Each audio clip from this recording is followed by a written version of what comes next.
Hi, this is Marty once again and welcome to my channel.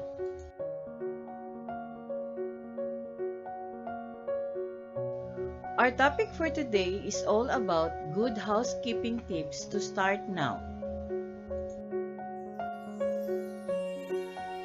Whether you're a little untidy or known for being disastrously messy, there are certain bad housekeeping habits you can eliminate if you want to turn your life around.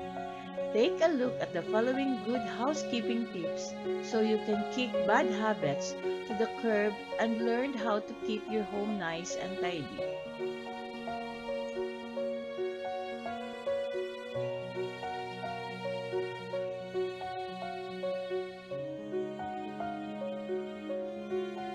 Saying, "I'll get to that later," is one of the worst cleaning habits you can ever pick up. Take cleaning the bathroom for example. It's a small space, but put the task off once and you're likely to keep pushing it down your to-do list. The longer you do that, the soap, scum, and hard water build up on the slide of the tap and the shower walls, while the ring around your toilet darkens. This not only makes your bathroom look gross, it leaves you with more challenging job to tackle when you finally get to it.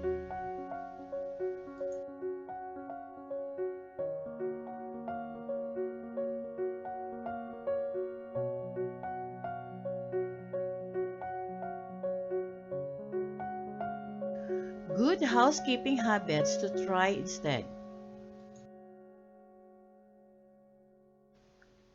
Rather than letting chores get out of hand, stick to a daily housekeeping schedule. This will allow you to tackle a little bit of cleaning each day so that your home stays tidy without overwhelming you. Before you write this off as being impossible, keep in mind that many chores don't take longer than 30 seconds.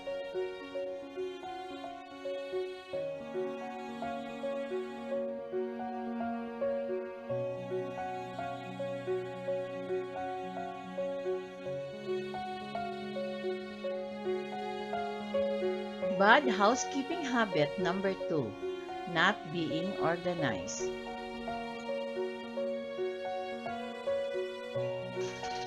If you try to clean your house without having a plan, you're more likely to abandon the task. Why? Well, if you don't map out your housekeeping, especially during a weekend or deep clean, the job is going to seem massive. Add to that the fact that disorganization could result in you running across the house for different cleaning tools and products, and it's easy to see why you might throw in the microfiber towel.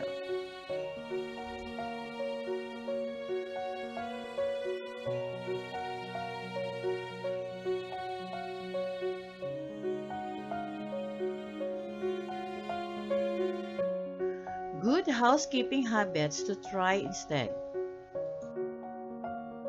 Break your job down into sections by knowing the proper order for cleaning a house. Doing so will allow you to set small manageable goals for yourself, and it will also keep you focused on one room at a time.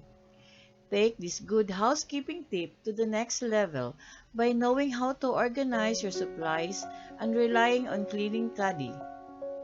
That way, you have everything you need as you move from room to room.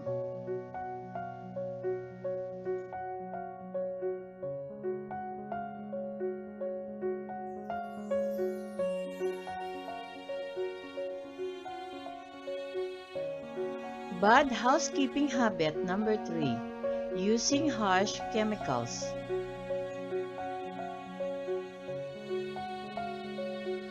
Advertising has led us to believe that we need incredibly harsh chemicals to keep everything clean, from the kitchen countertop to the bathroom floor.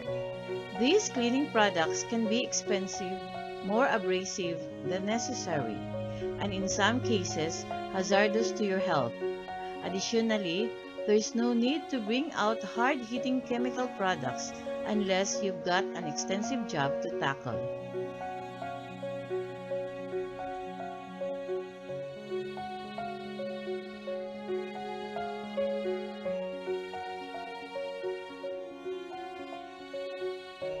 Good housekeeping habits to try instead. Look for natural alternatives to these cleaners. You might be surprised that a great deal of your housekeeping can be taken care of using ingredients you find in your kitchen pantry or mild soaps you may have in your home. These cleaning solutions can be just as effective as many commercial brands when used properly and tend to be less expensive. Best of all, they don't contain harsh chemicals.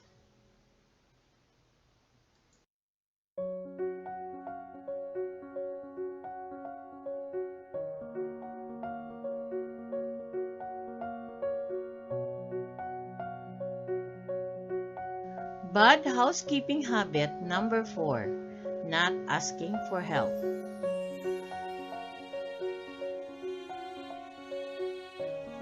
One of the worst things you can do to yourself is take on more cleaning than you can feasibly handle. This will result in you getting stressed out and frustrated, leading to you giving up on tasks. In turn, these chores will once again pile up, meaning you're stuck back in a cycle of untidiness.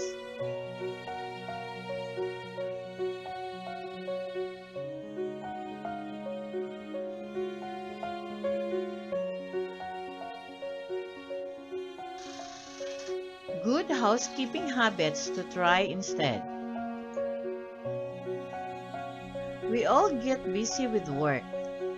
The kids are life, and there's always a week before you'll be crazy preparing for house guests or helping out with science fair projects.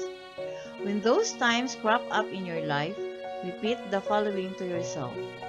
It's okay to ask for help.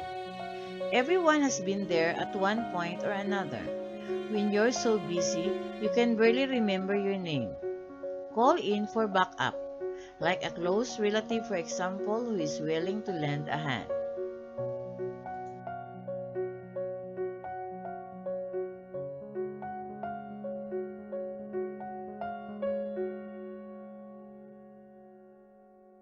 It's easy to work these good housekeeping habits into your life with minimal effort. Once you do, you will be amazed at how tidy your home can be and wonder how you were ever so messy before.